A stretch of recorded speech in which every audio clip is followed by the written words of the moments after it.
이제 협의의 소익입니다.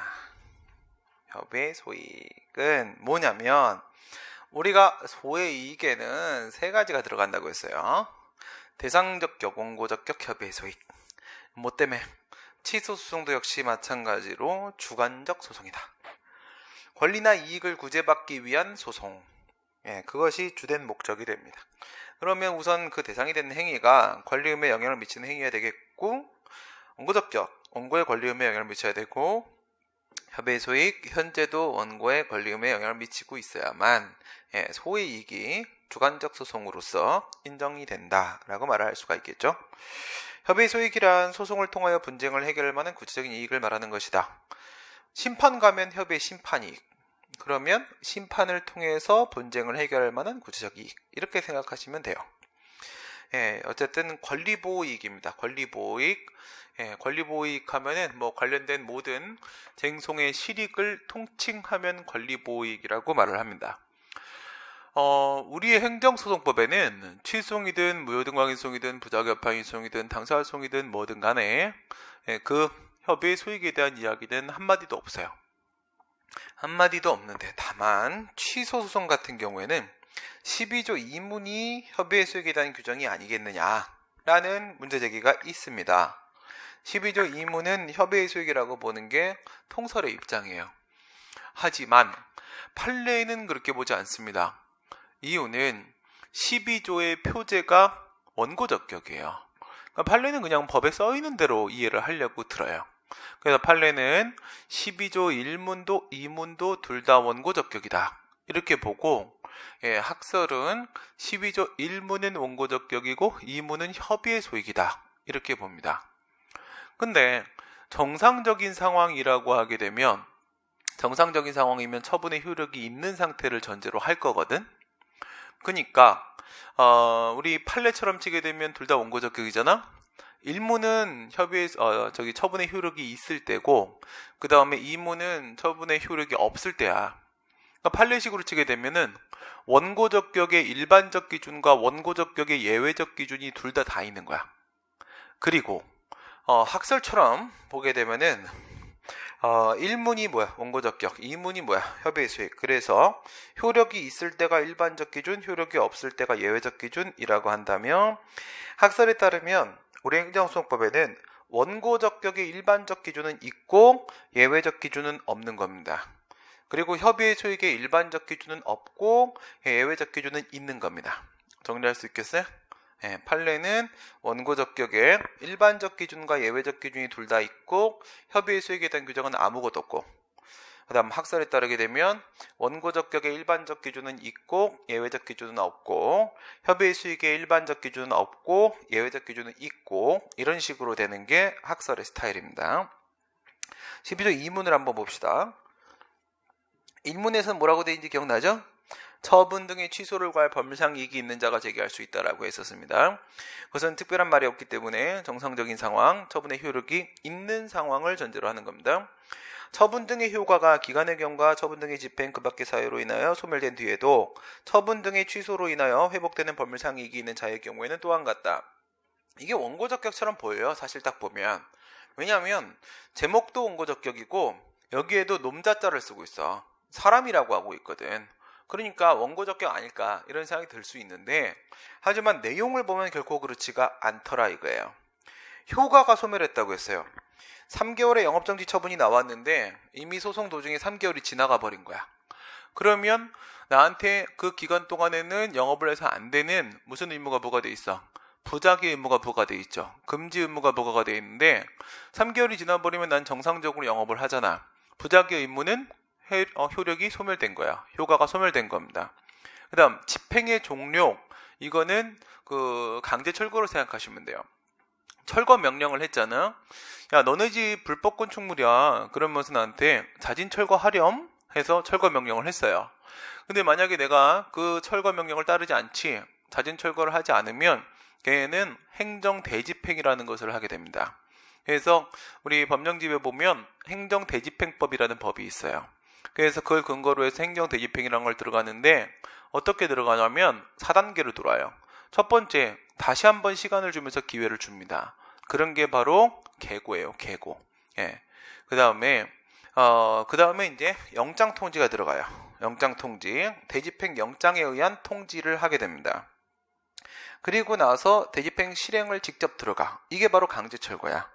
강제 철거하고 나서 그 비용을 의무자로부터 또 징수를 하게 됩니다. 그게 바로 비용 납부 명령이 돼요.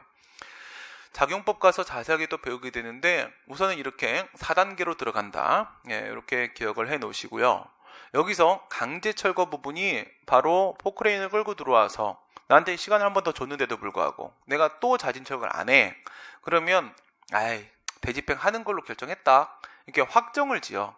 확정을 지으면 이제 영장을 발부하는 거야. 그게 대집행 영장을 통지해 주는 거야. 그러면 그 대집행 영장 통지에 뭐라고 돼 있냐? 몇 년도 몇 월 며칠 날 몇 시쯤에 누가 이 대집행 책임자로 가게 될 것이고 그때 우리가 부시러 갈 거다. 이렇게 알려준단 말이야. 그리고 그때 돈도 알려줘. 우리가 포크레인 끌고 가버리게 되면은 돈이 얼마 정도 들 건데 돈 준비해놔라. 이렇게 얘기를 해줘. 그리고 그 날짜가 되면 강제 철거를 들어가거든. 그럼 포크레인이 막 밀고 들어오면서 우리 집 부시러 들어와. 그러면 나는 화염병을 던지면 된다고 안 된다고? 화염병 던지면 안 된다고. 그쵸? 예, 그쪽이 아무리 불법 철거가 들어오는 거라고 하더라도 화염병 던지면 안 돼요. 그거 법적으로 해결해야 되는 거예요. 예. 근데 옛날에는 그럼 법적으로 해결될 것 같아? 안 되죠. 다 쟤네들 편이잖아. 그치? 예. 판사도 믿을 수가 없어, 이제. 그치? 예, 가끔 이렇게 그럴듯한 판결이 나올 때가 있어. 예. 어저께 끝난 그 드라마 봤어요? 미스 하무라비 고아라. 예. 약간 역변이야. 예, 그죠? 그 2003년도에 군대 갔을 때 그 2004년도 말쯤인 병장 달고 거기서 그 미친놈들한테 당해가지고 보급병을 냈는데 총탄도 내가 다루고 부식 먹는 것도 내가 다루고 그 다음에 기름 유류도 내가 다루고 했는데 이 기름 내가 사수가 없어. 일 가르쳐주는. 그래갖고 내가 갔을 때 내 바로 앞에 선 사수가 한 달 전에 나갔어. 근데 이제 옆에 있는 놈들이 이제 가지고 나한테 장난을 친 거지. 아니 유류 3종 개원 정도 되면 그 드럼통을 한 손으로 옮길 수 있어야 된다는 거야. 드럼통이 200kg거든요. 이게 되는 건가? 아니 내 사수는 했었다니까. 진짜 사수가 있으면 한번 보여주십시오. 이렇게 할 텐데 없잖아. 해야 되는 줄 알고 와 진짜 짬 시간 내가지고 엄청 운동을 했어요. 그래갖고 맨날 엽기 들고 막 연습을 해가지고 이게 파요파요 이런 걸로 안 돼. 힘을 키워야 되는 거니까. 몸 만드는 게 아니잖아. 힘 만드는 거잖아. 맨날 엽기 들고 막 이렇게 해갖고 부대 가면 막 이렇게 애들 막 이마에 들잖아. 남자애들. 전체 그 엽기 들기 대회에서 1등을 했거든. 예. 힘은 내가 짱 먹은 거야. 좋아. 인제는 되겠지. 안 움직여. 이게 움직이겠나? 한 팔로 이게 안 되지? 예. 그거 하다가 허리 나가가지고 디스크가 나왔단 말이야. 근데 빨갱이니까 전방에 빨갱이는 위험한 놈이거든. 예, 북한으로 이제 갈까봐 월북한다고 맨날 괴롭히고 막 그래갖고 다쳤는데도 병원을 안 보내줬어. 그래서 이제 결국 병원에 갔는데 집행의 종료, 철거, 화염병. 그건 또 왜 나왔을까? 그죠? 네. 뭐죠? 네. 화염병 던지면 안 돼요. 네. 좀 이따 생각나면 얘기해 줄게. 네. 이 습관이, 애들한테 질문하면은, 야, 이거 그러니까 네가 질문하는 게 뭐야? 했더니 또 쓰대요. 선생님 까먹었어요. 좀 이따 생각나면 얘기할게요. 이게 나도 병인가 봐. 그게. 그래서 생각나면 얘기해 줄게. 그래가지고, 그 화염병 던지면 안 됩니다. 판사, 함무라비, 고아라, 역변. 그 결국 마지막에 우리 대대장님이 결국은 나를 감옥을 보내려고 한 거야. 걔네가 막 중대장이 나보다 어리고 막 그러니까 얘네들이 우선은 미친놈들 많더라고. 거기에 있는 중사 새끼나 이런 새끼는 막 여군도 있는데 팬티도 안 입히고 막 빨가벗기고 복도에 손 들고 서 있으라고 하고 나한테. 이거 완전 가혹행위거든. 지금 같았으면 그런 게 말이 돼? 말도 안 되지. 물론 이제 나 막 유치장 가고 그랬을 때는 지금은 헌법재판소 결정례가 나와서 안 그런데 차계 시절도 없었어. 그 문제 아나? 화장실. 한 방에 만약에 5명 있었다고 쳐봐. 5명 있으면은 그 조그만 방 안에 5명 있어. 그러면 우리도 볼일을 봐야 될 거 아니야. 그러면 저기 구석탱이에 그 이제 퍼세식이 있어. 퍼세식 화장실이. 근데 거기 요만큼의 높이로 이렇게 가린 것도 없어. 서로 다 쳐다보면서 다 하는 거야. 완전 장난 아니지, 그치? 근데 똥 마려 죽겠는데 어떡해? 그냥 하는 거야. 그냥 해결하는 거야. 인권이 어딨어. 옛날엔 그런 거 없었거든. 네. 엉망이진창이었죠. 요즘은 다 되게 잘해줘요. 네. 시설도 좋고. 네. 그렇습니다. 이제 유치장 갈 때나 이제 구치소 갈 때나 이럴 때는 가장 창피한 게 뭐냐면 이제 신체 검사야. 여자도 받고 남자도 받고 하는데 이런 말 막 해도 되나? 똥구멍 검사를 해요. 거기다 내가 뭘 숨기겠어. 어떤 방법으로 숨기면 되는 건지 몰라 난. 근데 막 그런 거 막 검사 진짜 치욕적이거든. 그게 제일 짜증나. 들어가서 사는 건 그냥 살면 돼. 밥도 주고 막 이렇게 운동도 시키고 하는데 그 들어가는 과정이 아주 짜증이 납니다. 그래서 안 들어가려고 하는 거야, 사람들이. 근데 이제 그 병원에 그래 결국 이제 막 이게 다 감옥 보내려고 막 했다가 쟤네들끼리 작전을 막 짰는데, 근데 내 인기가 되게 많았거든, 부대에서. 뭐 우리 막 뭡니까 그 기지들이 한 20몇 개 되고 막 이렇게 하고 막 부대가 좀 이렇게 이래저래 많이 컸어. 그랬는데 그 간부들이 나를 감옥 보내려고 막 작전을 짜고 말도 안 되는 짓을 막 꾸미고 막 그랬는데, 결국은 이제 우리 대장님이 뭔가 아닌 거야. 대장님 날 믿었거든. 제가 그런 짓을 할 놈이 아닌데. 그래가지고 대대 전체를 다 정지시키고 나서 이제 조사를 들어간 거지. 조사 들어갔는데, 조사 들어가면 사람들이 아주 피가 말려. 아주 그냥 조사받으면 사람들 죽어나가거든.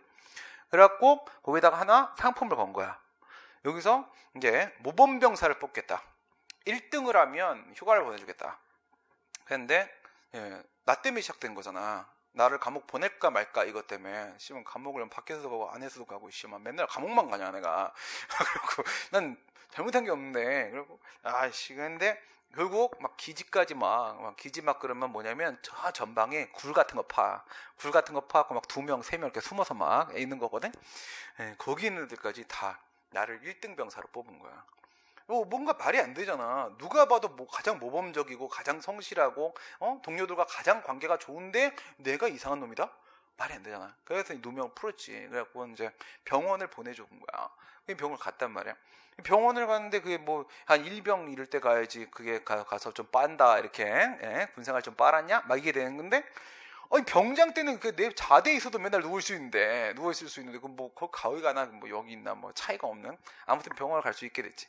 그때 또 가갖고 이제 거기 군의관들하고 또 내가 또 합작품을 하나 해가지고 병원 전체 군단병을 내가 관리하기로 하고. 하여튼 이상한 모략이래. 그런 거 좀 많이 해. 내가 그래서 좀 편하게 살려고. 그래갖고는 내가 다 관리하고, 그 다음에 그분들 새벽에 일어나갖고 다 옷도 다려드리고 수술만 하시라고. 처방도 내가 내리고. 다 불법이야. 처방도 내가 내리고, 그 다음에 학부모가 아니라 병사들 부모님들 오시면, 보호자들 오면 상담도 내가 해. 공부했지. 신경외과란 무엇인가 막 뭐지 막 이래갖고 막 내가 내 허리에도 내가 되게 잘 알아. 그래서 이렇게 막 이렇게 했는데, 그때 우리 병실에 한 120명 있었는데 120명도 내가 이게 관리를 해야 되거든. 말 안 들으면 배드대기 막 시키고 막 열차를 주고 하는데, 그게 토요일 날인가 그날만큼은 애들을 다 풀어줬어요. 왜 풀어줬냐? 고아라가 나오는 그 드라마가 아침에 했거든. 와, 그건 봐야 된다, 니네. 공부를 잘하려면 드라마를 봐야 돼. 막 했네. 제대하고 보니까 고아라가 약간 역변이야. 그죠? 많이 실망을 했습니다. 거기 나온 게 미스 한무랍이야. 진짜 내용 엄청 좋아요. 현직이 아니라 나온 판사가 쓴 건데, 각본. 아주 내용이 아주 좋습니다. 한번 봐봐요. 그러면 진짜 이런 거구나 라는 거를 되게 실감나게. 옛날에 경찰 생활 그거 하는 것도 하나 있었잖아. 3글자짜리 드라마.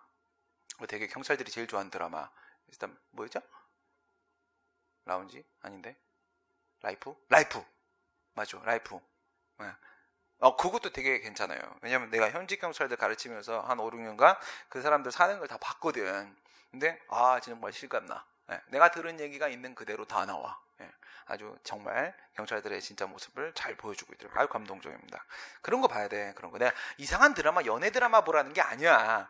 드라마 보면 무조건 한 기간 동안에 법과 관련된 드라마가 무조건 최소 2개 이상 있어요. 네, 그게 요즘에 애들이 되게 잘 써. 그 작가 애들이 누군지 알아요? 작가 시험 본 애들 중에 상당수가 사시 출신 애들이에요. 네. 걔네들이 사시 공부 열심히 하다가 안 되잖아. 그러면 그쪽으로 돌려. 법을 알아야지, 그래야지 현실감 있는 글을 쓸 수가 있거든. 그래서 걔네들 또 공부 또 하고 막 이러거든요. 네. 내용이 아주 다 좋습니다. 요즘 우리나라 드라마 훌륭하죠. 그래서 이제 오면은 화염병 이렇게 던지면 안 돼. 그게 무슨 말이냐면 상대방한테 수인 의무가 부과가 되는 거야. 수인 의무가. 근데 이 수인 의무는 언제까지 부과가 되는 거냐면 여기에는 집행의 종류와 관련된 거야. 강제 철거가 들어오고 있지. 그러면 그 강제 철거에 집행이 계속되고 있는 한 나한테는 수인 의무가 부과되는 거야. 근데 집행이 끝나면 내가 참을 게 있어 없어? 수인이라는 것은 참는다는 뜻이잖아. 받을 숫자에다가 참을 인자야. 그러니까 참아야 된다는 것인데 이 참는다라는 것은 집행될 때까지 참을 게 있는 거지. 그럼 집행이 끝나면 어떻게 돼? 나한테 부과되어 있는 수인 의무도 효과가, 의무 부과라는 법적 효과가 소멸돼 버린단 말이에요. 지금 그런 얘기를 하고 있는 거야. 3개월의 영업정지가 나왔는데 3개월이 지나갔어. 그럼 부작위 의무가 효과 소멸하게 되고, 그냥 강제 철거가 들어오는데 집행이 종료가 됐어. 그러면 나한테 부과되는 수인 의무가 효과가 소멸이 되는 거란 말이야. 여기서 하나, 지난번에 얘기했던 대로 효력과 효과의 관계를 생각을 해봐. 교수님들은 이것을 효과라고 안 읽어. 눈이 없어서 못 읽는 게 아니야. 그게 그렇게 보는 것보단 효력 소멸이라고 보는 게 더 적실하기 때문에 그래. 왜 그런 거냐? 사람이 태어나면 무조건 일을 한다고 했지. 사람이 더 이상 일을 안 하면 그 사람은 죽은 거라고 했잖아. 일을 안 하는 사람이 세상에 어딨어? 그죠? 어린이래. 아기도 태어나면 제일 먼저 하는 일이 뭐야? 울잖아. 일을 한다는 것은 밥을 먹기 위한 지금 노동을 하고 있는 거거든. 그러니까 내가 막 겁나게 울어대야지 저 새끼가 나한테 밥을 먹이겠구나. 이거 지금 내가 일하고 있는 거거든. 근데 만약에 내가 출근 안 하잖아? 나같이 성실한 사람이 와야 될 날 그 시간에 안 왔지. 그럼 무슨 일이 있는 거야? 밑에서 뭐 머리 어떻게 하면 안 빠질 것인가 이러면 좀 늦고 있는 거고, 그 다음에 아예 안 왔다. 그럼 전날 술을 먹었을 수도 있는데 그것 때문에 안 오진 않아. 난 여기서 어떻게든 기어와서 뭐라고 말을 해. 무슨 말? 죽은 거야. 내가 안 오면 나 죽은 거거든. 사람은 일을 안 하면 사망한 거예요. 그건 처분도 마찬가지인 거야. 처분도 효력이 발생하지. 효력이 발생했단 처분이 태어났다는 거야. 태어나면 이 친구는 일을 해. 일을 하면 반드시 어떤 효과가 나오는 거지. 법적 효과를 발생시켜. 근데 효과가 거꾸로 소멸을 했다라는 것은 얘는 죽었다는 얘기야. 즉 효력이 소멸했다라는 뜻이 되는 거거든. 그럼 여기서 뭐라고 얘기했냐면 효과가 소멸한 후에도 라고 했잖아. 효과가 소멸했다라는 얘기는 무엇으로 바로 이해하면 된다? 효력이 소멸했다, 실효되었다라고 이해를 하면 된다는 거야. 그래서 이 협의 수익 관련된 문제 얘기할 때 교수님들은 그냥 효력 소멸이라고 말씀을 하신단 말이에요. 그렇게 받아들이면 됩니다. 그래갖고 효과가 소멸했다, 효력이 소멸한 뒤에도 이걸 취소해서 뭔가 얻는 이익이 너한테 있으면 이 소송을 살려주겠다는 겁니다. 원래는 그렇지가 않아. 협의의 소익이라는 거 아직 나오지는 않았지만 가장 기본적인 내가 기준을 두 개를 알려드릴게요. 첫 번째 협의의 소익의 기준은 어떨 때 문제가 되는 거냐면, 내가 지금 소송을 통해서 뭔가 달성하고자 하는 목적이 있겠지. 내가 누군가한테 싸움을 걸 땐 반드시 내가 원하는 게 있는 거야. 근데 이 소송에서 이겨도 그 목적을 달성할 수가 없을 때, 또는 이 소송과 관계없이 다른 방법에 의해서 이미 목적이 달성되었을 때. 무슨 말이냐? 이미 목적 달성, 목적 달성 불가. 두 개야. 이미 목적이 달성됐거나 목적 달성이 불가하다면 이 소송을 통해서 뭐라고? 이미 목적 달성, 목적 달성 불가. 이게 아주 일반적인 기준인 거예요. 가끔 판례가 이 협의의 수익에 대한 문제가 무엇보다 제일 중요한데, 유형화가 되지 않는 사건이 나오면 바로 이 일반적 기준을 던져버려. 판례가 이미 목적 달성, 목적 달성 불가. 이런 상황이면 더 이상 이 소송은 필요가 없는 거지.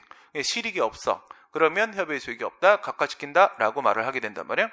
그 다음에 두 번째 협의의 수익의 또 하나 중요한 포인트는 바로 뭐냐면, 어떨 때 협의의 수익이 있다고 볼 건데, 이랬을 때 협의의 소익이 말이야, 소송을 내가 이겼을 때, 승소 판결을 받았을 때 권리구제를 위해 소송을 제기했지, 권리구제 가능성이 확실한 경우에만 협의의 소익이 있는 게 아닙니다. 권리구제 가능성이 확실히 없는 경우가 아니면 협의의 소익은 있는 겁니다. 무슨 말인지 알겠어? 1%만 있으면 되는 거라고. 1%만. 확실히 된다는 보장은 없지만 될지도 모르는 정도라고 한다면 그 소송은 받아주는 게 맞다는 겁니다. 권리구제 가능성이 전혀 없는 경우만 아니면 된다는 거야. 권리구제 가능성이 확실히 있는 경우에만 협의의 수익이 인정되는 게 아니고 권리구제 가능성이 확실히 없는 경우만 아니면 협의의 수익은 있는 것이다. 이 말이 맞는 거고 판례도 이렇게 표현을 합니다. 두 개 기억해 놓으라고요. 이미 목적 달성 불가 상황이면 협의의 수익은 없는 겁니다. 그 다음에 조금 다른 측면에서 본질로 들어가 보게 되면 권리구제 가능성이 확실한 경우에만 협의의 수익이 있는 게 아니라 권리구제 가능성이 확실히 없는 경우가 아니면 협의의 소익은 있는 겁니다. 그러면 이걸 한번 유형화 시켜보자고. 협의의 소익은 보통 어떨 때 없을까 이런 생각을 할 수가 있는데 여기서 조금 난도 있는 기본행위에 대한 문제는 작용법 가서 얘기하도록 하고요. 여기서는 4가지의 유형 중에서 3개를 중점적으로 한번 보도록 하겠습니다. 무슨 말이냐면 효리상 인가예요. 효리상 인가. 거기 1번, 2번, 3번, 4번 이렇게 보면 효리상 인가라고 위첨자에 두 문자가 있죠. 예, 이효리 얘기하는 거야. 이효리 이거 얘기해줬지 내가. 이효리 이래 쓸데없는 소리 해줘야 기억을 해 학생들이. 나도 쓸데없는 소리 만드는 거 힘들거든.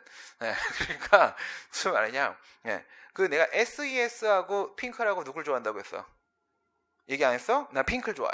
예, 원래는 SES였어. 예, 걔네가 요정? 예, 무슨 요정은 요정가?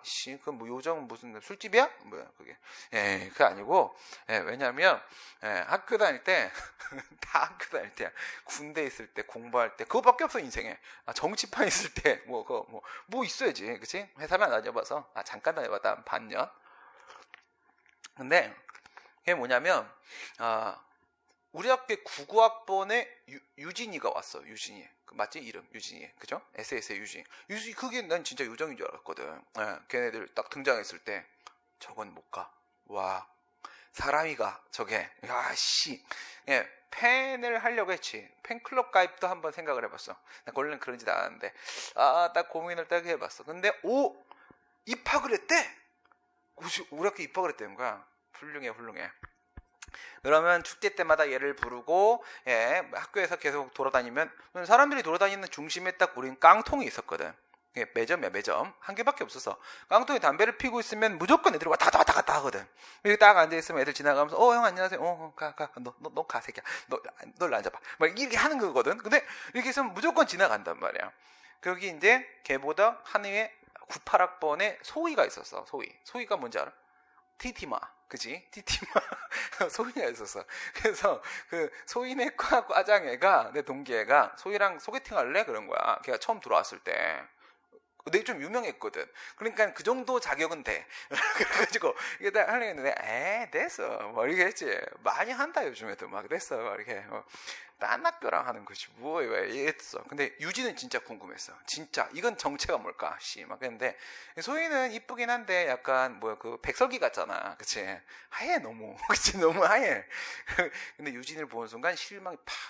연예인에 관심을 갖지 않겠다. 탁 그때부터 연예인 관심 끊었어. 진짜 하나도 안 예뻐. 내가 바로 옆자리에 앉아있고 이렇게 내가 쳐다봤거든. 이렇게 의자 이렇게 딱 2개 하면 여기서 애들이랑 앉아있고 걔네 여기 소희랑 둘이 앉아있고 내가 쳐다봤거든. 걔도 나를 알거든. 왜? 맨날 학교 안에 포스터 내 얼굴이 있는데 너도 TV 많이 나오는 새끼지. 그래. 근데 내가 딱 쳐다봤는데 하나도 안 예쁘다. 뭐지? 이런 생각이 드는 거야. 그래서 아니구나. 그리고 마지막으로 기분 되게 더럽게 한 건 성시경이지. 그 새끼도 98학번이더라고. 근데 내 축제 때 그 새끼한테 가서 얘기를 했어. 노래 좀 하라고. 선배님이 오셔서 노래를 하라 하시면 이 새끼가 가서 알겠습니다. 충성 바치고 뛰어가서 노래를 해야 될 거 아니야. 돈 얼마 줄 건데요? 이러면. 이 새끼 키가 왜 이렇게 커? 뭐지? 막 그러고 키는 이만한 새끼가 돈을 달래. 미쳤나 이게? 그래 아니 다른 선배님들도 와서 노래 하시라고 하면 축제도 당연히 와서 하시는 거야. 그 돈을 그냥 총학생에서 내가 소주 한 잔 드리면 그거 받고 가시는 거지. 무슨 말도 안 돼서 이래. 쓰레기 새끼구나. 저 새끼는 우리 학교 새끼 아닌 걸로 인정. 예, 뭐 이렇게 그냥 이렇게 하는 거죠. 그때 이제 내가 갈아탔어, 핑클. 예, 그래서 효리로 갈아탔어요. 그래서 이제 민박집을 해야 되는 거 아닙니까? 그래서 JTBC가 샀어요. 그거를 14억에. 그죠? 그래서 이제 효리상인 거야. 근데 효리상이 이제 남편이 생겼잖아. 그치? 이름이 뭐야? 상순이. 그치? 상순이 맞지? 상순이. 그래. 상순이랑 이미 결혼을 했기 때문에 우리가 효리를 본다고 해봐야 협의식이 없어요. 그치? 협의식이 없어요. 네? 효리를 보면 어쩔 거야, 유부녀인데. 그치? 에? 물론 간통이 없지만, 네, 그래도 그건 매너가 아니야. 그래서 이거는 더 이상 소액이 없다. 나의 권리를 구제시켜주질 못합니다. 그러니까 뭐야? 효리상인가? 이건 협의식 없는 거야. 이게 맞는 겁니다. 첫 번째, 처분 효력의 소멸. 두 번째, 이익 침해의 해소. 세 번째, 원상회복의 불가. 네 번째, 기본행위와 인가. 이건데, 기본행위와 인가는 지금 말하기는 좀 어려워. 그거는 작용법 가서 하도록 하고 2에서 세 개 보도록 하겠습니다. 효리상 여기까지야. 효리상 했을 때 이 효리 너한테 나쁜 얘기를 하고 있는 게 아니다. 그렇죠? SES를 밟고 있는 거야 지금. 그리고 그 뭡니까? 효는 처분 효력의 소멸 형성소송이에요. 우리 취소는 형성소송이라고 했잖아. 그죠? 형성소송. 뭘 보고 알았니? 4조 1호하고 29조 1항 보고 알았죠? 4조 1호, 29조 1항. 제가 이렇게 수업하면 나도 이렇게 하면 있잖아. 사람들이 내가 말 되게 많은 새끼인 줄 알 거야. 그치? 예, 건들건들 거리면서. 예. 저 말을 한마디도 안 해요. 밖에서. 혼자서. 예. 일이어서 그래. 그래서 강사는 말하는 게 제일 싫어. 제일 싫어. 그래서 예. 가수한테 노래 부르라고 하면 노래 부를 것 같아? 안 하거든. 그치? 요리사한테 집에서 요리하라고 하면 하나? 절대 안 해요. 네, 절대 안 합니다. 옛날에 우리 아랫집에 그때 이제 롯데 호텔이 제일 괜찮을 때였거든. 예, 그때 뭐 별거 없었어. 예, 그 몇 년도에 80년대 초반에. 그래갖고 아랫집에 롯데 호텔 요리사 분이 계셨단 말이야. 엄청 잘하시는 분이지. 예. 근데 우리 형제들 저기 소풍 갈 때는 집주인네 애들 저기 소풍 간다고 진짜 막 겁나 이쁜 막 이상한 김밥 막 싸주셔. 막 이렇게 막 화려하게 막 이렇게 해가지고 막 그럼 학교 가면 먹는 거 아니다. 봐라. 막 이렇게 한단 말이야. 근데 그 집 가잖아. 그러면 아주머니가 다 하셔. 절대 아무것도 안 해주신다는 거야. 당연한 거거든. 강사는 밖에서 말 걸면 진짜 짜증나. 말하기 싫어. 그래서 질문 답변도 카톡으로 하는 거야. 이걸로 끝나는 거거든. 말 걸면 안 돼. 지금 딱 보니까 내가 봐도 너무 애가 가벼운 것 같아갖고 지금 이 수업이 지금 컨셉이 이상하게 잡혀서 초반에 그래가지고 이렇게밖에 갈 수가 없어. 가봅시다. 나 문제풀이 할 때 뭐 이럴 때 이렇게 안 해. 네. 그러면 형성송이잖아. 형성송은 뭐야? 처분의 효력을 소멸, 제거시키기 위한 소송이잖아. 그지? 근데 처분의 효력이 이미 소멸했다고 했지. 그럼 이건 뭐지? 이미 목적 달성. 어떤 측면에서 취소소송은 형성소송이라는 측면 생각을 해보게 되면 처분의 효력을 제거하기 위한 소송이 취소인데 지가 알아서 이미 효력이 소멸돼 버린 거야. 어떤 경우에 기간의 경우가 집행의 종료 이런 경우로서. 그 다음 이제 두 번째 이익침해 해소야. 이익침해 해소. 이거는 이제 영업정지 상황 생각해봐. 3개월 영업정지가 나왔다? 근데 3개월 지났다? 나 정상적으로 영업하고 있다? 그렇다면 있지. 나의 어떤 이익이 침해되는 상황이 남아있어? 없잖아. 나 지금 영업하고 있잖아. 이익이 침해되려면 내가 부작위에 된 상황이 되는 거거든. 그러니까 아니죠? 이익 침해에서 무슨 소리냐? 취소송은 주관적 소송입니다. 취소는 권리나 이익을 구제받기 위한 주관적 소송인데 이미 이익 침해 상황이 해소가 된 거야. 그러면 이것도 뭐야? 이미 목적 달성. 이거죠? 이미 목적 달성. 그럼 원칙적으로 회배수가 없다. 세 번째, 원상회복 불가. 원상회복 불가. 이런 걸 생각해봐. 나한테 보험료가 부과됐어. 근데 보험료 부과되면은 낼까 안 낼까 사람이 낸다고. 그죠? 이거 뭐 돌파하는 방법 정말 잘 아는 사람 아니면 웬만한 사람들은 그냥 내요. 왜? 안 내면 또 독촉장 날라오고 그러면 또 금액 늘어나고 일 복잡해지고 하니까 우선 내. 우선 내고 잘못된 거면 나중에 다시 돌려받는 방법을 쓴단 말이야. 그래요. 돈 냈거든요. 근데 그 보험료 부과 처분에 대한 내가 취소를 제기해. 취소를 제기해서 이기면 내가 돌려받을 수 있을까 없을까? 못 돌려받아요. 왜 못 돌려받냐면 그걸 돌려받으려면 그 불자판형 세속 있죠. 불자판형 세속. 따라해봐 빨리. 뭐라고? 뭐라고? 불자판형 세속. 불자판형 세속 판결의 효력. 판결의 효력이지. 판결의 효력. 판결의 효력의 맨 마지막에 속이 있어. 속. 기속력. 오케이? 기속력이 있는데 이 기속력은 인용 판결이 나왔을 때 기각은 상관없어. 인용 판결 청구의 이유가 있다고 인정했을 때 원고가 승소했을 때 인용 판결이 나오면 그 행정청은 판결의 취지에 따라서 행동을 해야 되는 의무를 부과하는 효력을 말하는 거야. 거기에 원상회복 의무가 있다면 그러면 부가처분에 대한 취소 판결이 나오면 돈을 돌려줘야 되는 거야. 원래 상태대로 되돌려 놔야 되는 거지. 제 돈이니까. 근데 우리 현행 행정소송법에는 그게 없어. 행정소송법 개정안에는 있어요. 개정안에는 결과제거 의무라는 이름으로 우리가 알고 있는 원상회복 의무가 도입돼 있어. 지금은 없단 말이야. 예, 법에 없으면 우리 판례 인정 안 한다고 했잖아. 그래가지고 부가처분에 대한 취소 제기에서 내가 이겨도 안 돌려줘요. 이런 게 바로 원상회복 불가야. 원상회복 불가. 원상회복이 안 되면 그러면 이 소송은 소액이 더 이상 없겠지. 이건 뭐겠어? 목적 달성 불가. 이미 돈을 낸 사람이 그 사람이 부가처분에 대한 소송을 제기한 이유는 뭐야? 돈 내놔 이거야. 내 돈 내놔 이건데 그걸 돌려받을 수가 없다. 그러면 이거는 더 이상 소액이 없다. 이거고 나머지 떨거지 볼게. 보다 용이한 방법. 이건 보충성 얘기하는 거야. 보충성. 더 쉬운 방법이 있으면 그러면 그 방법을 쓰면 되는 거지. 더 어려운 방법을 쓰게 되면은 그러면 이거는 협의 수익을 인정 안 해요. 속권남용, 권리남용에 대한 문제. 이 권리남용 이거는 되게 재밌는 사건인데 3년 전인가? 정보공개라는 게 있거든. 우리 법령집에도 공공기관의 정보 공개에 관한 법률이라는 게 있어요. 그 공공기관이 국가기관만 말하는 게 아니야. 각급 학교, 사립학교도 다 포함돼. 이걸로 기성예비 없앤 거거든 내가. 1996년도에 제정됐어. 그래갖고 이거는 공공기관은 국가기관과 같이 어떤 전체 이익, 공익을 위해서 서비스 제공 등의 어떤 활동을 하게 되면 거기도 역시 공공기관 취급을 해. 정보공개법에 따르게 되면 공공기관의 정보공개에 관한 법률을 우리가 약칭 정보공개법이라고 해. 문제에서도 그냥 정보공개법 이렇게 나오기도 해. 그래서 정보공개법에 따르게 되면은 사립학교도 다 자기 정보를 공개해야 돼요. 오픈을 해야 됩니다. 그래갖고 기성에 오픈해 이렇게 했었던 거지. 그래서 약점을 찾아냈던 거야. 그 정보 공개를 하게 되면 있잖아. 원래 이 법이 만들어지기 전부터 우리 헌법 제21조에 보면 뭐가 있냐면 21조에 보면 언론, 출판, 집회, 결사의 자유가 있어. 언론, 출판, 집회, 결사의 자유가 인정이 된단 말이야. 언론하고 출판하고 집회하고 결사는 왜 하는 거야? 의사 표현하려고. 그치? 그래서 의사 표현의 자유 규정이라고 하거든. 근데 의사를 내가 자유롭게 표현을 하려면 내가 자유롭게 생각을 해야 되잖아. 의사 형성의 자유가 보장돼야 되는 거야. 옛날에는 사상의 자유가 보장이 안 됐잖아. 헌법에서 인정하는데 뭐 현실에서 인정이 안 되고 그렇죠?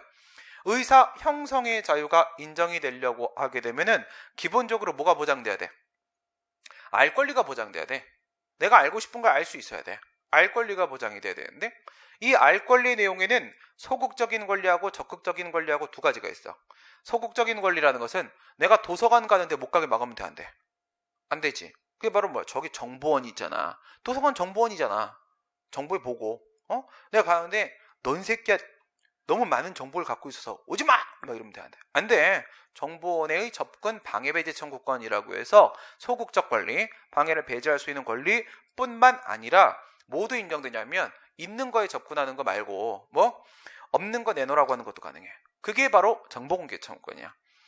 정보공개법이 1996년도에 제정되기 이전부터 우리 헌법을 근거로 해서 이미 직접적으로 구체적인 권리로서의 정보공개 청구권이 인정이 되고 있었단 말이에요. 근데 지금 법률이 제정됐으니까 이제는 법률상의 권리로서 인정이 되고 있는 거야. 근데 어떤 새끼가 이랬어. 판례 보면 걔도 참 또라이인데 감옥에 간 거야. 감옥에 갔는데 밖에 나가서 그냥 약간 내가 MSG를 치는 거야. 네. 그리고 밖에 나가고 그 짜장면이 먹고 싶은 거지. 예. 감옥에 갔을 때, 군대 갔을 때 제일 먹고 싶은 거 짜장면이야. 지금도 짜장면이야. 그죠? 짜장면이 제일 맛있어. 그치? 무슨 양장피? 난 진짜 맛없던데, 그런 거. 그, 팔부채? 지금 팔부채는 뭐야, 그게, 그치? 정말 맛이 없어요. 짜장면, 탕수육. 이게 짱이죠. 그죠? 구간이 명관. 오리지널이 짱. 이거예요. 그죠? 탕수육도 이상한 파인애플 이런 거 소스면 안 먹어, 그런 거. 그치? 원래 케찹 소스가 들어와야죠. 네. 그치? 그래갖고, 이제, 짜장면 먹고 싶어갖고 얘가 뭘 한 거냐면, 세상에 있는 이제 지 변호사 통해갖고, 대리인한테 이제 모든 국가계는 다 정보공개 청구를 들어간 거야. 그러면 이제 그 기관들이 뭐 하겠어? 어디서는 공개를 하겠습니다 라는 결정도 해주고, 어디서는 공개할 수 없습니다 이렇게 공개 거부도 하고 이렇게 할 거 아니야. 그러니까 최근에 참여연대가 이제 털어낸 게 뭐야? 그 국회의원들, 그쵸? 국회의원들 그 특활비 털어냈잖아. 그거 이제 2번 이겨서 겨우 알게 된 거잖아요. 그것도 치사하게 이 새끼들이 JPG 파일로 줬지, 쓰레기 같은 새끼들. 예, 그런데 국회 새끼들 그러면 안 되는데 다 잘라야 돼요. 그런 짓 하면 사형에 쳐야 됩니다. 그래갖고 이 이제 정보공개 청구권이 어쨌든 모든 국민에게 보장이 되니까 얘가 정보공개 청구를 다 해. 다음에 이제 거부된 기관들 있지. 거부된 기관들한테 다 소송을 걸도록 해, 얘가. 지 변호사 시켜갖고. 그러면 소송을 다 걸어놓으면 얘가 이제 법정에 출두를 해야 될 거 아니야. 그 나가면서 뭐 먹는 거야. 그러려고 일부러 씨앗 다 걸어놓은 거야. 그럼 얘가 진짜 그 정보가 궁금해서 정보공개 청구를 한 거야? 권리 행사를 한 거야? 아니잖아. 이거는 쓸데없는 목적을 위해서 권리를 남용하고 있는 거잖아. 그런데 공개 거부됐다라고 해서 그에 대한 소송 제기하는 걸 받아줘야 되겠어? 받아주면 안 되겠지. 그렇지? 말장난하는 거잖아 지금. 그런 거 안 된다. 이런 거야. 그런 거 안 된다. 그 다음에 뭐 오히려 불리한 결과를 초래한다. 어떤 멍청한 놈들 이런 애들이 있거든. 세금이 나와서 나한테 2천만 원 내라 그랬어. 근데 세무관청이 있지, 세무서장이 2천이 아니었나 본데 그러면서 1,000인가 보다 그래갖고 감액 처분을 해주는 거야. 그런 걸 우리가 감액 경정이라고 그래. 감액 경정. 예, 고친다는 뜻이죠. 그래서 감액 처분을 해주는데 변경 처분이죠. 그 변경 처분에 대해 소송을 제기한 놈들이 있어. 그러니까 마음속엔 뭐냐면 이 변경 처분에서 남은 1,000만 원도 싫다는 거지. 그래서 소송을 제기를 하는 거야.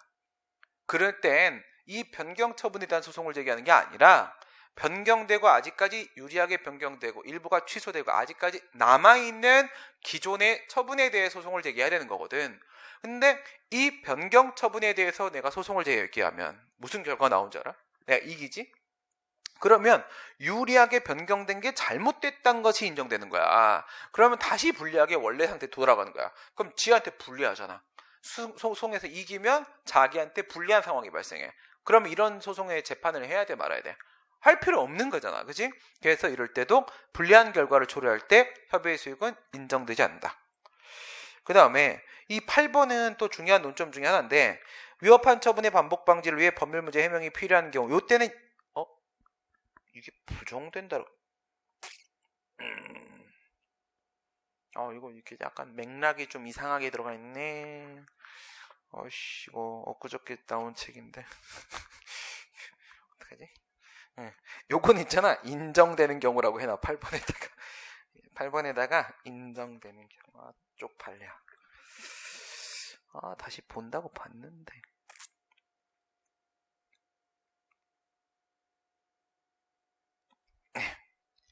이거는 뭐냐면 이건 거꾸로 인정되는 경우인데 예외 사유야. 예외 사유. 오히려 예외 사유인데 어떤 상황이 되는 거냐면 이런 경우를 생각을 해봐. 헌법재판소가 먼저 만들어낸 법리인데 이걸 요즘에 대법원이 따라하고 있거든. 대법원 이 새끼들 되게 따라쟁이야. 헌재들이 원래 머리가 좀 더 좋아.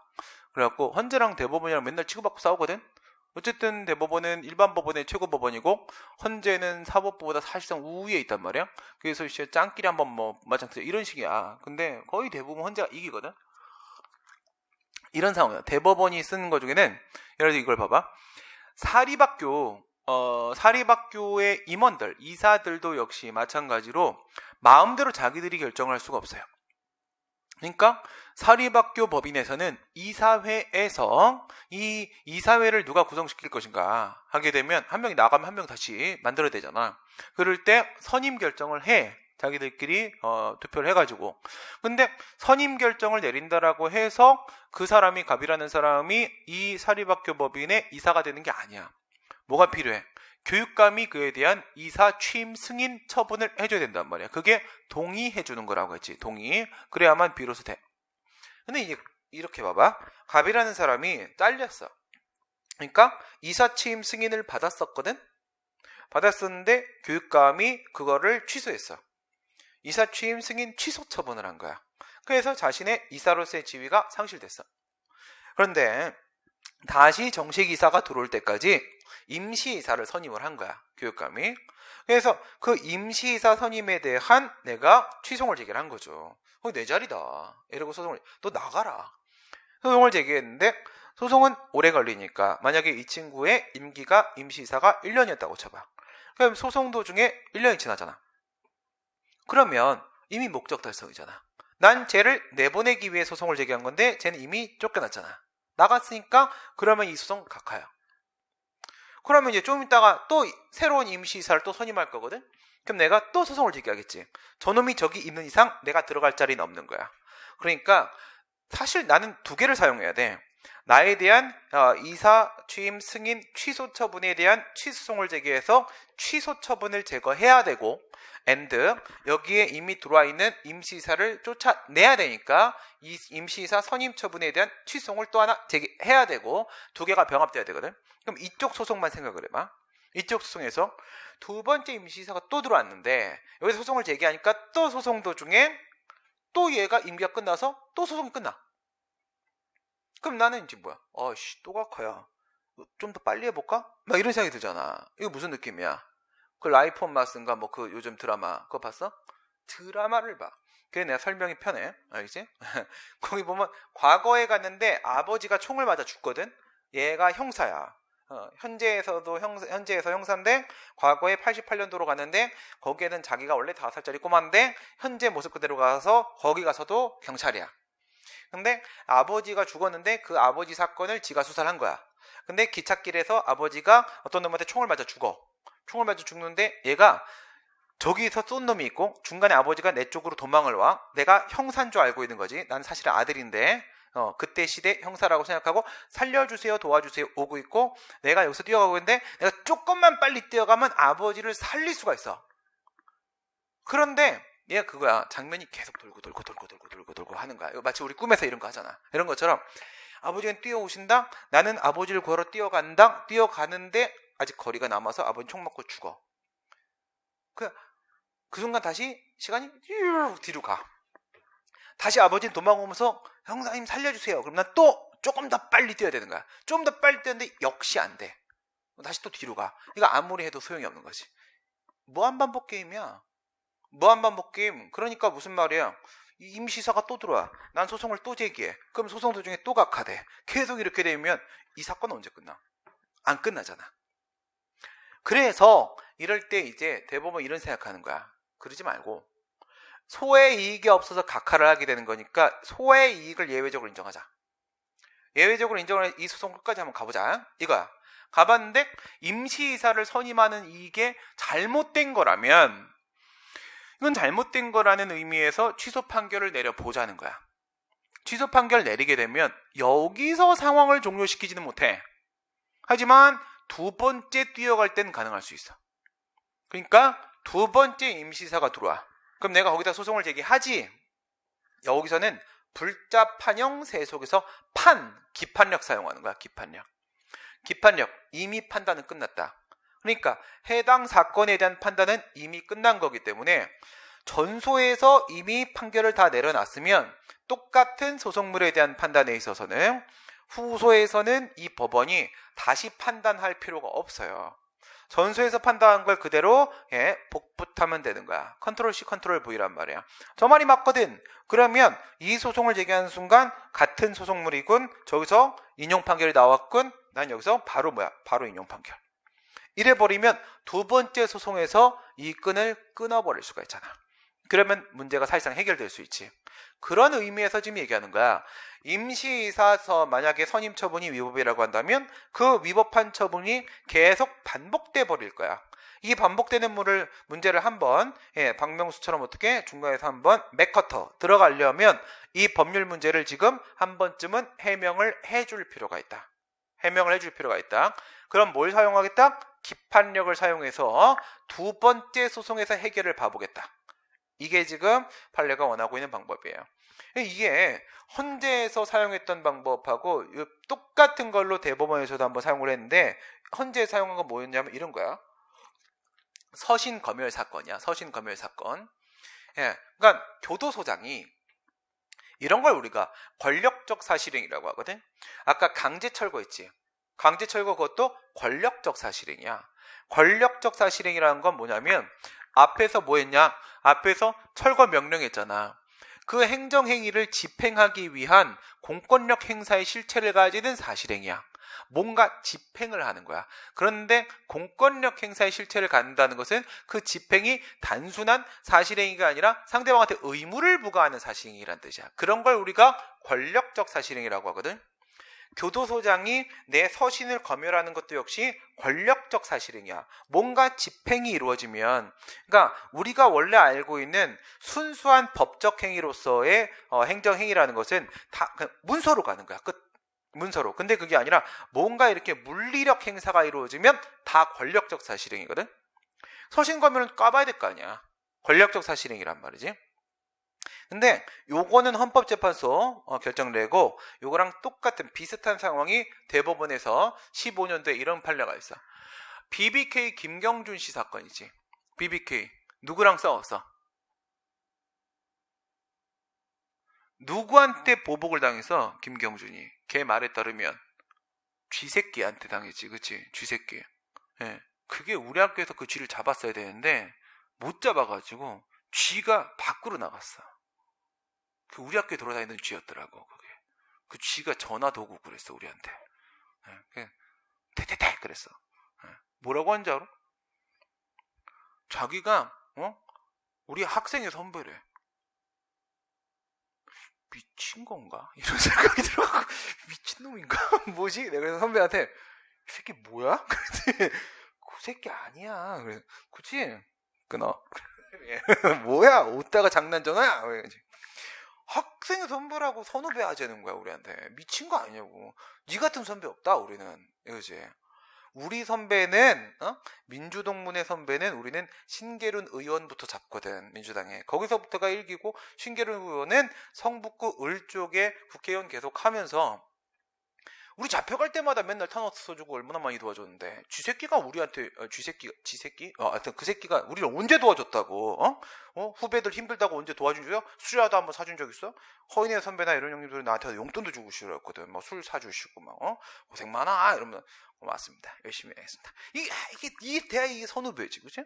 방금도 밑에 내려가니까 우리 밑에 우리 학교 84학번 선배 있거든. 교무실에. 너 언제 시간 되냐? 그러면 이번 주 다음 주 수요일쯤이요? 그래. 밥 먹자. 그래. 형이 또 술 또 땡기시는구나. 그래. 밥 안 먹은 지 오래됐잖아. 또 먹어야지. 이래야 선후배지, 그치? 후배 새끼 밥 안 먹을까봐, 그치? 다이어트 망치려고 하는 거지, 지금. 그치? 내 다이어트의 길에 어디다 장애물을 조성하는가, 그죠? 아니야, 먹고 또 하면 되지. 그래갖고, 그래, 좋구나. 그럼 어처구니 없어갖고. 근데 뭐 쥐새끼 뭐지? 쥐새끼 쥐새끼하고 싸운 게 김경준 BBK, 그죠? 그래갖고 그 BBK가 감옥에 갔단 말이야 그때. 그치? 쥐새끼 힘에 눌려가지고 얼마 전에 석방됐잖아, 작년인가, 그죠? 근데 이게 BBK 김경준 사건이거든.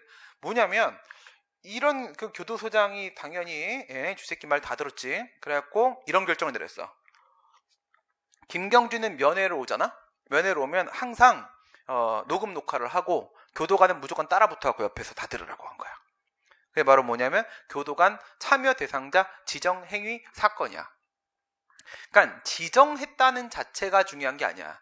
뭐냐, 지정이 되었기에 이것은 무조건 무엇을 수반할 수밖에 없어?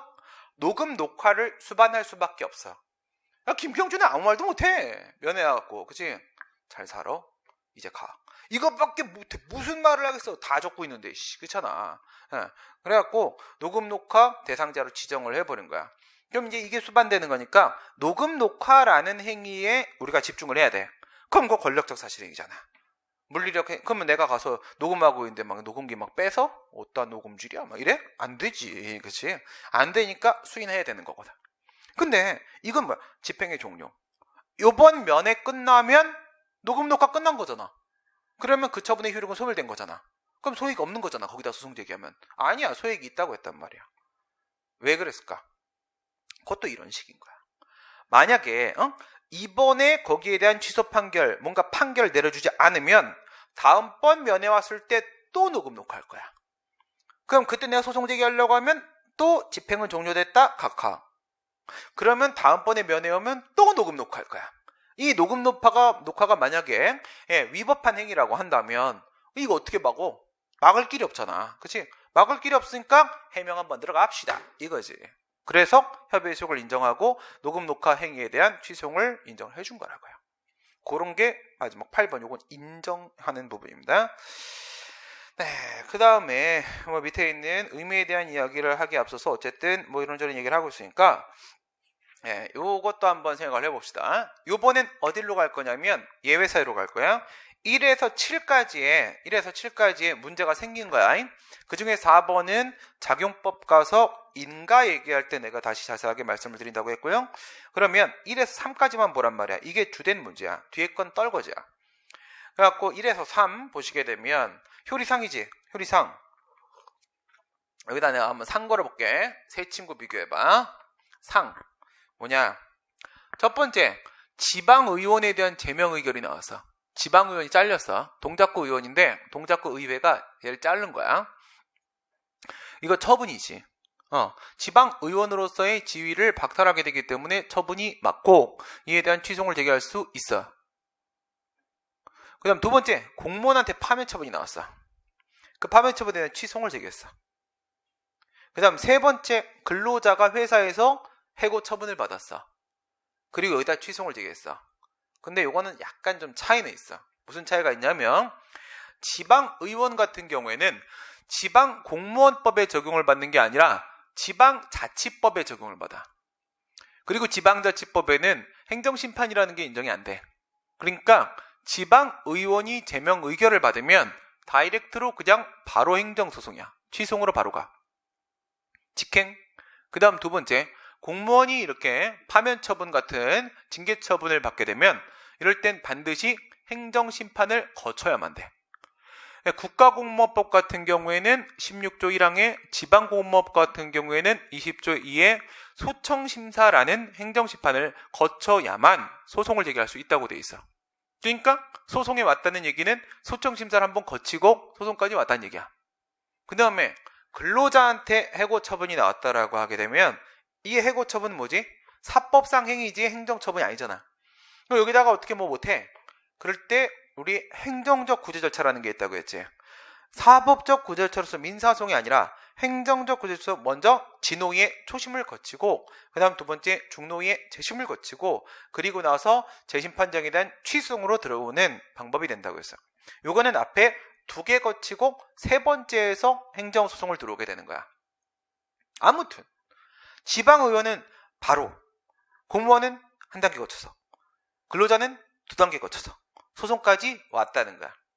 그런데 이 소송 도중에 지방의원이 임기가 만료돼, 공무원이 정년에 도달해, 근로자가 이미 근로계약기간이 끝나서 종료돼.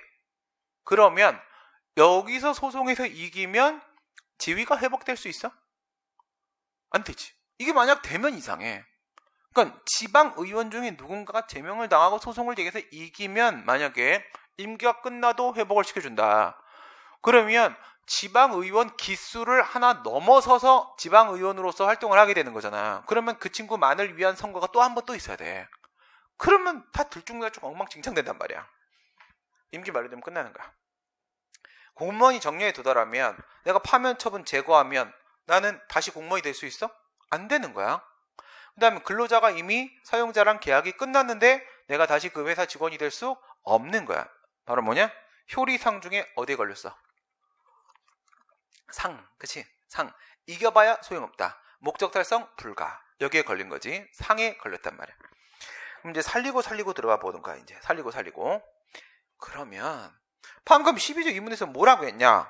아무리 그렇다 하더라도, 이런 상황이 발생했다 하더라도 취소를 통해서 뭔가 회복받을 수 있는 이익이 있으면 살리고 하자잖아. 돈 문제. 돈. 똑같이 제명당하고 임기 만료 때까지 2년 소요됐다고 쳐봐.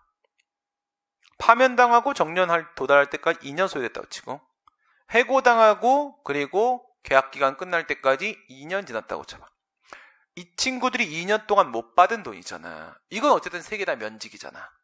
내가 이렇게 설정을 한 이유는 모두 다 지위는 상실하였다, 모두 다 지위는 회복이 안 된다 라는 의미거든. 그래서 그러면 그 2년 동안 못 받은 돈, 그리고 심지어 파면 이러면 퇴직금도 반동강 나. 이 급여 청구와의 관계에서 예외적으로 협의의 수익을 또 인정할 수는 없을까? 이런 문제가 생길 수 있다고. 있을까 없을까? 1번 지방의원, 2번 공무원, 3번 근로자. 이 중에 행정소송의 협의의 수익이 살아있을 수 있는 친구가 있다? 있다면 세 개 중에 뭐다? 1번? 2번은? 2번 안 돼? 3번은?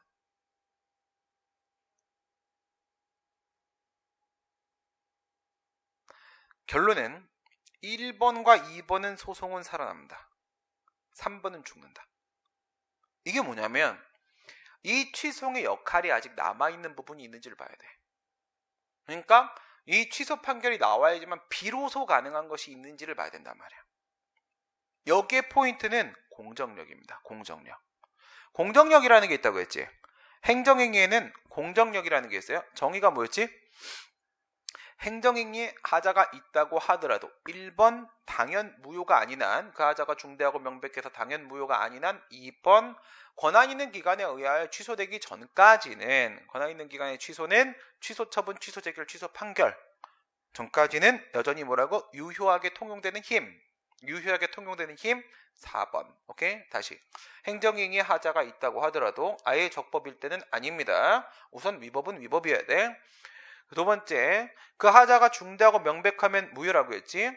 예, 중대 명백해서 당연 무효가 아닌 이상 권한 있는 기관이 취소하기 전까지는 취소 처분, 취소 재결, 취소 판결, 예, 여전히 유효하게 통용되는 힘, 그의 공정력인데, 누구나 그 효력을 무단히 부인할 수는 없어요. 3명 말고는. 취소 처분, 취소 재결, 취소 판결 3개 말고는. 근데 아무도 누구나 여기를 2개로 우선 나눕니다. 2개로 나왔을 때 이게 만약에 처분의 상대방이나 이해관계인에 대한 문제면 그런 걸 우리가 협의의 공정력이라고 그래. 이건 그냥 계속 공정력이라 불러.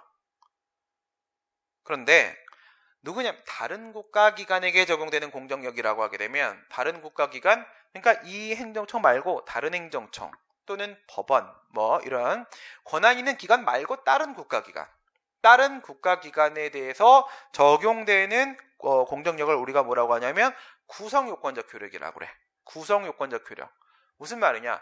걔들 국가기관이잖아. 국가기관이니까 자신도 어떤 판단을 내리거든. 그 판단 내릴 때 이 처분이 존재한다는 것을 자신의 판단의 구성요건으로 삼아야 된다는 거야. 그래서 이름이 구성요건적 효력이야. 여기서 구성요건적 효력, 다른 국가기관에게 적용되는 공정력으로서 구성요건적 효력의 측면에서 생각을 한번 해볼게.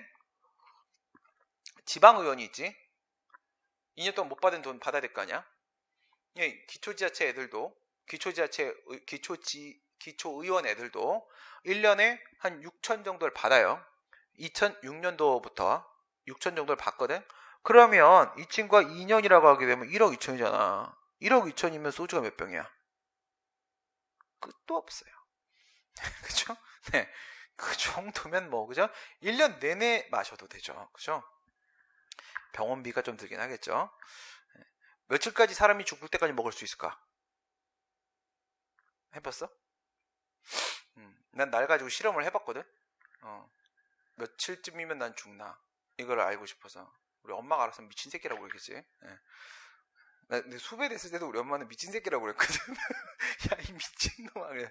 사실은 막 어머니가 자취방에 오셔가지고, 집이 서울이 잠실 쪽이야. 그때. 근데 난 막 가출해서 학교 앞에 살았거든. 나쁜 짓 하고 싶어가지고. 근데 어머니가 찾아오셨어.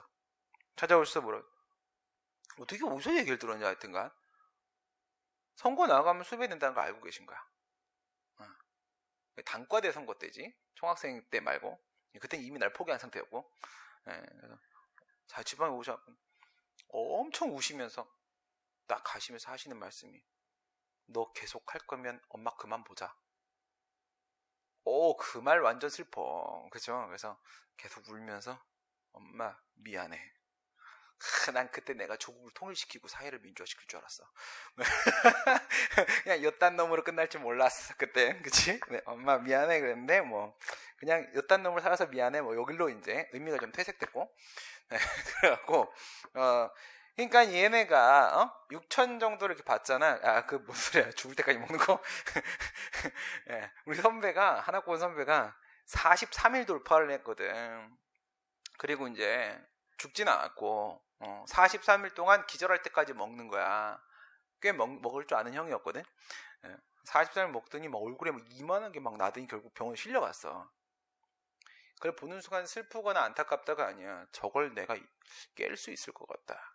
기록을 깨보자라는 생각이 들어갔고, 바로 끝나고 형 가신 다음에 시골이래 저기 병원 가고 나서 이제 내가 선언을 했지. 다음 내가 이어갑니다. 그래갖고 다 와라 이거야. 그래서 이제 아내들 다 돌아가면서 계속 나랑 밤새 해달라 이거지. 깨면 눈이 뜨면 다시 먹는 거야. 20며칠 하다가 기절했어. 20며칠 하다가 못 일어나겠어. 내가 졌어. 그래갖고 이건 아닌 것 같소. 그래서 그 형님 대단하신 분으로 인정. 그래서 그 다음부터 잘 따랐어. 훌륭한 형님으로 인정. 그런 거죠. 그래갖고 이제 1억 2천 못 받는다는 거야. 그러면 이걸 받기 위해서 무슨 소송을 제기되냐면 급여 청구소송을 제기되잖아. 이거는 공법소송이야. 행정소송이야. 그렇죠? 이건 뭐냐? 지방자치법 적용받는 거니까 당사자소송입니다. 그렇지만 이 당사자소송도 아무리 행정법원이 한다고 하더라도 뭐는 아니야. 취소소송은 아니잖아. 취소송이 아니니까 권한 있는 게 아닙니다. 제명 의결이라는 처분의 효력을 취소할 수 있는 권한은 이 당사자 소송의 법원한테는 없어요. 그럼 얘는 뭐 받아? 구성요건적 효력 적용받는 거잖아. 적용받으면 얘는 저기에 있는 저 제명 의결 처분이 있다는 것을 전제로 해서 이 재판을 해야 돼. 그럼 저게 있으면 얘는 돈을 못 받는 게 맞는 거잖아. 그럼 이 소송은 급여 청구 소송은 무조건 기각이야. 그러면 이 취소에서 취소 판결이 물론 이미 임기가 만료돼서 다시 지위가 회복될 수는 없는 상황이지만 아무리 그렇다 하더라도 이 소송이 계속돼서 만약 위법이라면 취소 판결 나오겠지. 취소 판결이 나오면 취소한다는 건 무슨 의미야? 처분의 효력을 제거한다는 의미고 그 의미는 바로 공정력을 제거한다는 의미라고 했잖아. 심장을 뽑는 거란 말이야. 그러면 구성요건적 효력은 해제되는 거야. 해제되면은 저 권한 없는 당사소송의 법원도 역시 가서 죽었군 이렇게 할 수 있단 말이야. 무효군. 무효라면 처음부터 무효가 된 거지. 소급해서 취소가 돼버린 거니까 당신은 돈을 받을 수 있어 라고 인용 판결 내려줄 수가 있잖아. 그러면 이 취소의 역할은 아직 남아있는 거지. 여기서의 포인트는 비로소. 알겠어요? 비로소. 판례가 이럴 때마다 무조건 하는 말이 있어. 비로소 가능하다. 취소 판결이 나와야만 비로소 급여 청구가 가능해질 수 있다. 그렇다면 이 취소의 역할은 아직 남아있다. 소액이 있다 이거지. 그러면 그 다음 공무원 파면 처분. 이것도 어때? 공무원이 급여 청구소송을 제기해. 나 그동안 파면되고 나서 인정도 못 받은 돈이 있다. 내놔라. 소송을 제기하면 역시 당사소송이야. 얘도 권한 없는 법원이야. 그러면 저 처분이 있다는 걸 전제로 판단 내릴 수밖에 없지. 역시 기각 판결 나올 수밖에 없다는 거야. 오케이? 그러면 이것도 마찬가지인 거야. 이것도 마찬가지로 취소 판결이 나와야만 비로소 가능해진다는 것이. 협의 수익이 역시 인정될 수 있다. 예외적으로. 그럼 근로자는 어때? 근로자는 여기서 공통점과 차이점을 찾아야 돼. 공무원의 상황이 그 지방의원의 상황과 공통점은 지방의원한테 나온 제명 의결도 처분이고 공무원한테 나온 파면 처분도 처분이고 이 아이들은 공정력을 가지고 있다는 거야. 하지만 그 근로자한테 나오는 해고 처분은 사법상행이잖아. 애당초 공법상행위도 아니야. 이건 처분이 아니란 말이야. 얘는 뭐가 없어? 구성요건적 필요. 공정력이 없잖아. 얘가 돈을 달라고 급여 청구 소송을 제기하게 되면 이거는 무슨 소송이야? 이건 사용자의 관계에서 사법관계 문제니까 민사소송이지. 사실 그건 중요하잖아. 당사소송이든 민사소송이든지 간에 그 수소법원은 취소소송의 수소법원이 아닌 건 다 매한가지야. 그러니까 취소처분, 취소재결, 취소판결을 할 수 있는 그런 기관이 아닌 건, 권한 있는 기관이 아닌 건 다 매한가지야. 그럼 이 민사법원은 말이야. 민사법원은 소송을 제기하면 쟤한테 돈 줘라. 이렇게 인용판결 내릴 수 있어? 내릴 수 있지. 내릴 수 있지. 왜? 해고 처분이 처분이 아니잖아. 해고 처분이 잘못된 거라면 그냥 그건 무효야. 그냥 원래부터 무효인 거란 말이지. 뭐가 아니니까? 행정위가 아니니까. 그럼 이거는 취소 소송의 역할이 아직 남아있어? 아니죠. 취소의 역할은 지위를 회복시켜준 데 있었던 거야. 그런데 그건 이미 불가능한 상황이 된 거야. 남은 문제, 돈 문제가 남아있다고? 그건 원래 네가 해야 될 곳에 가서 하라고. 민사소송 가서. 내가 꼭 해줘야만 가능한 게 아니잖아. 그러나 지방의원이나 공무원 같은 경우에는 내가 꼭 해줘야만 돈을 받을 수가 있으니까 이 취소는 살아남는 거지만 근로자 같은 경우에는 결국 이 소송은 결국 소익이 없어서 각하돼 버리는 거야. 세 개의 차이점을 비교하면 관련되는 문제를 다 해결할 수 있어. 그러면 이거에서 하나 확장을 한번 해볼게.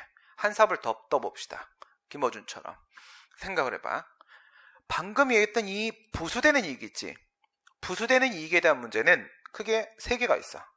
하나는 재산적 이익, 하나는 사회적 이익, 하나는 인격적 이익 이렇게 있단 말이야. 방금 얘기한 건 무슨 얘기야? 돈 달라는 거잖아. 재산적 이익이지. 이 재산적 이익이라는 문제를 아까 부가처분에 대한 취소에 대한 문제로 한번 들어가 볼게. 방금 전에는 지위가 회복이 되지 못해가지고 원상회복 불가였어요. 이번에는 돈을 돌려받지 못해서 원상회복 불가야. 나한테 보험료 부가처분 2천만 원 나왔어. 나 이미 냈어. 난 저 돈 돌려받고 싶어. 부가처분에 대한 취소를 제기해. 그래봐야 뭐 한다고? 기속력으로 원상회복 의무라는 게 인정 안 된다고 했지. 그러면 이 소송 원칙적으로 소익은 없는 거라고. 효리상인가에? 상. 걸렸잖아. 비로소 걸리는지 봐야 되잖아. 비로소 취소 판결이 나와야만 비로소 가능한지. 그러면 저 돈을 받으려면 난 무슨 소송을 제기되냐면 민사소송으로 부당이득 반환 청구 소송이란 걸 제기해야 돼. 부당이득. 그러니까 법률상 원인 없이 저쪽에서 나한테 가지고 있는 이익이에요. 그게 부당이득이야. 우리 민법에 보면 741조에 부당이득에 대한 규정을 두고 있어. 그에 따르게 되면 요건이 4개야. 그리고 이것은 민법 규정이지만 우리 공법관계에도 똑같이 적용이 돼. 이건 일반법 원리적 규정이기 때문에 우리 공법에는 없는 게 워낙에 많아가지고 이런 일반법 원리적 규정은 전면적으로 우리한테 다 유추 적용이 가능해. 우리도 가능하거든 이런 게. 그러면 부당이득이라는 것은 일방이 이득을 얻고 있고 타방이 손해를 발생시켰고 서로 간에 인과관계가 성립이 되고 그리고 그 이득은 법률상 원인 없이 얻은 이득이어야 돼. 그러면 내 돈 2천 국가 가져갔지. 국가의 이득. 나는 2천 뺏겼지. 나의 손해. 그리고 저 돈이 내 돈이잖아. 서로의 인과관계. 당연히 인정된다고. 문제는 법률상 원인 없이. 법률상 원인은 뭐가 돼? 이 보험료 부가처분이란 말이야. 부가처분. 만약에 부가처분의 효력이 있으면 저 돈은 내야 되는 게 맞는 거잖아. 그러니까 저건 부당이득이 아닌 거야. 그러면 기각 판결 나올 거야. 그럼 이 효력이 없어야 되잖아. 만약에 내가 부당이득 반환 청구 소송을 민사소송을 제기했어. 민사법원에다가. 그럼 민사법원은 권한이 있는 법원이야? 권한이 없는 법원이야? 권한이 취소 처분, 취소 재결, 취소 판결 말곤 아무도 없다고. 처분청 취소 처분, 취소 심판의 행정심판위원회 취소 재결, 취소 소송의 수소법원 취소 판결 3개만 권한 있는 기관이라고. 같은 행정법원이라고 하더라도 다 권한 없는 법원이고 얘는 심지어 행정법원도 아니야. 민사법원이야. 권한이 없다고. 그 처분의 효력을 함부로 재단할 수가 없어. 그러면 얘는 뭐 해야 돼? 저 부가처분의 효력은 있는 걸 전제로 하고 그걸 나의 판단의 구성요건으로 삼아서 그 다음 판단을 내려야 되는 거지. 그러면 처분의 효력이 있지? 그러면 이 이득의 법률상 원인이 있어 없어? 있지. 기각. 그러면 이 취소용 협의 수익이 있는 거야? 그렇지. 이 취소해서 뭐 해줘야 돼? 취소 판결을 내려줘야 된다고. 취소 판결을 내려줘야지만은 그 공정력이 제거가 되는 것이고 그리고 이 민사소송도 역시 승소가 가능할 수 있는 거라고. 비로소 가능할 수 있는 거라고. 역시 뭐냐? 부수되는 이익으로서 재산적 이익의 문제야.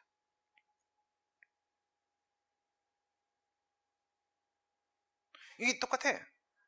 협의 수익의 부인 사유, 협의 수익의 예외 사유. 여기에는 원상회복 불가, 효리상의 상. 여기에는 재산적 이익이라는 부수되는 이익. 전부 다 비로소를 매개로 인정을 한 건데 다만 여기서 원상회복 불가가 앞에서 얘기했던 거 지방의원이라거나 공무원 같은 경우에는 이거는 지위 회복이 안 돼서 원상회복 불가. 밑에 있는 보험여부가 처분 같은 경우에는 내 돈을 이미 납부한 돈을 돌려받지를 못해서 원상회복 불가. 어쨌든 원상회복 불가. 이고 여긴 재산적 이익. 이렇게 된단 말이야. 오케이? 그 다음에 이제 사회적 이익하고 인격적 이익에 대한 이야기를 해보고 그리고 나서 문제로 엄청나게 많이 나오는 가중 요건에 대한 이야기를 같이 해보도록 할 거예요. 협의 수익이 좀 어려워. 근데 한번 정리해 놓으면 문제 풀긴 쉬워. 잠깐 쉬었다가 10분만 쉬었다가 뒤에 조금 더 복잡한 얘기로 한번 들어가 보도록 하겠습니다. 다시 한번 나온 얘기예요. 지금 시간은 5분, 10분만 쉬고 15분에 시작하도록 하겠습니다.